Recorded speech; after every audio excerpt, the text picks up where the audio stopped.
کرنا پڑتا تھا وہ ہمارے ہاں جو محاورہ ہے نا پیمانہ لبریز ہو گیا، وہ یہ معنی بھی ہوتے ہیں کہ آخر الامر پھر جب وہ نتیجہ کے برآمد ہونے کا وقت آ جاتا ہے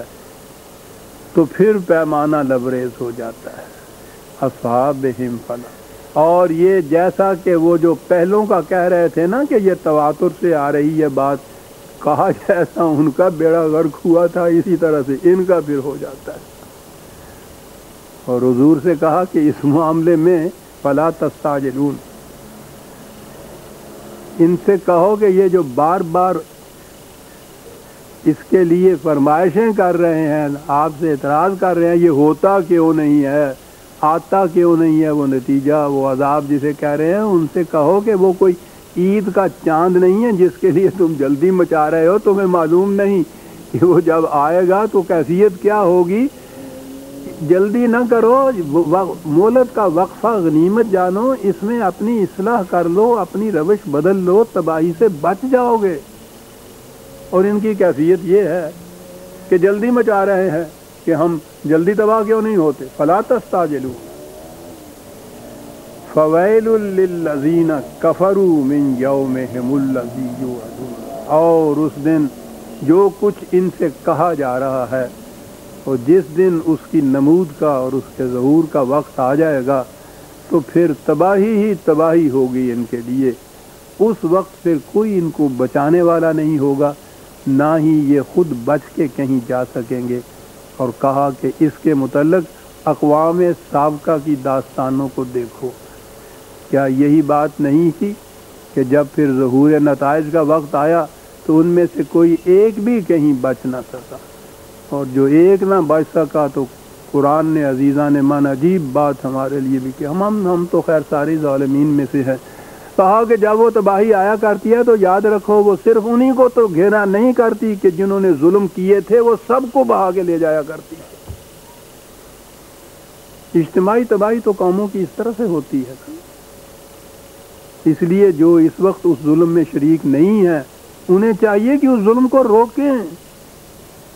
یہ نہ سمجھیں کہ جب وہ تباہی آئے گی تو وہ انہی کی تباہی ہوگی، ہمیں کیا کہے گی، ہم تو بہت اچھے ہیں۔ بالکل نہیں، سب کو بہا کے لے جائے۔ اس لیے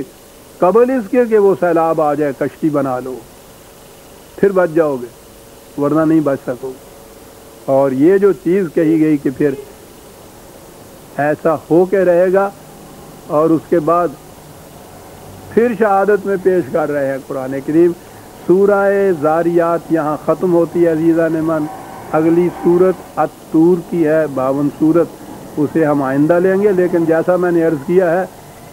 اس طرح سے ایک سورت کی آیات ہی باہم مربوط نہیں ہے،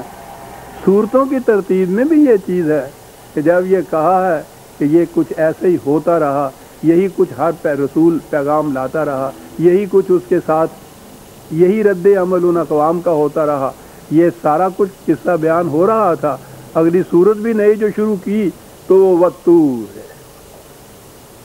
اور یہ تو آپ کو معلوم ہے وہ سورہ 3 جو ہے والتین والزیتون وطور سینین، والتین والزیتون وطور سینین، وہ ترجمہ کہ قسم ہے مجھے زیتون کی انجیر دکھاؤ،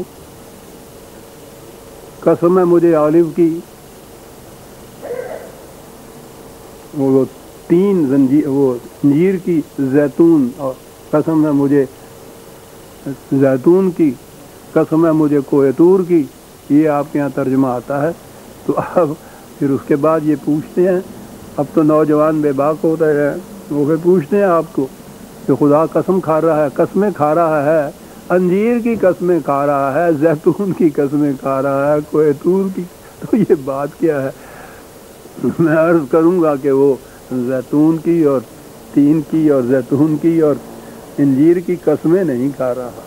بات بہت اونچی ہے۔ اگلی صورت اس کا نام ہی الطور ہے، شروع بھی الطور سے ہوتی ہے، والطور وکتاب مسطور، یہ آئندہ درس میں ہم لیں گے۔ ربنا تقبل منا انک انت السمیع العلیم۔ شکریہ۔